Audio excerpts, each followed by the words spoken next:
Where did you go to school and what was your major there? I went to the University of Kansas, and my major was fine arts with a focus in painting. Okay. What kinds of work do you create that differentiate your portfolio from others? Well, even though my major was painting, now I primarily work in, I'd say, webcomic style art and drawn comics like that. I'd say the difference is really just how I draw and my view on how to tell a story and use art and design to create a comic strip, really. Where do you find your source of motivation to create the pieces of work that you do? Everywhere.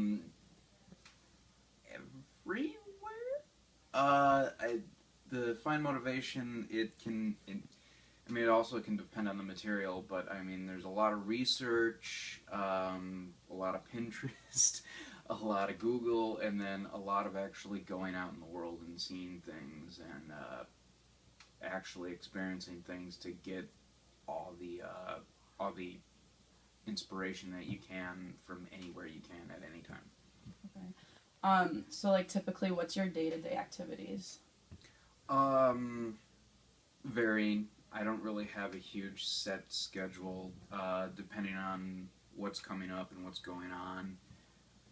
Typical comic production involves anywhere from 3 to 16 hours of drawing and however many hours of photoshopping I can cram into that.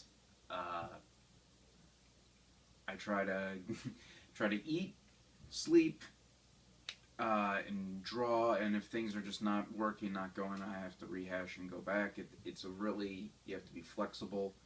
One of the things that say in school is the importance of being flexible and going back and juggling your own timeline. A day-to-day schedule doesn't really work too well for me. I typically, wake up in the mornings and I don't instantly draw. I typically make breakfast, watch some TV, and then get into my day, and as it progresses, I get more and more developed into it. Okay. From your past experiences, what advice would you give to a young designer just starting out? I'm not going to say forget everything you learned in school, but forget most of the things you learned in school.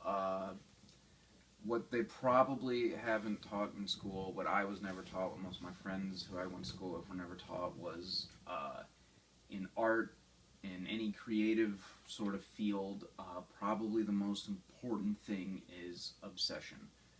And what makes a person better at their craft, better at anything else, is being so truly obsessed that those rules and concepts you originally came up with, like you can only draw with this type of pencil because that's what all the other pros do, go out the window, and you become so obsessed and enveloped that you start to invent new ways of doing things as well as learn new ways. And it's not always about just doing the same great technique the other guy's doing. It's about taking all 10 techniques that 10 guys are doing and finding how to mesh those together to make it your own. And you have to really, really love and be obsessed with what you're doing. And that's really what sets you apart. Okay, well, thank you for letting me talk with you today. That's it. I do have a website, too. If you have a capture card.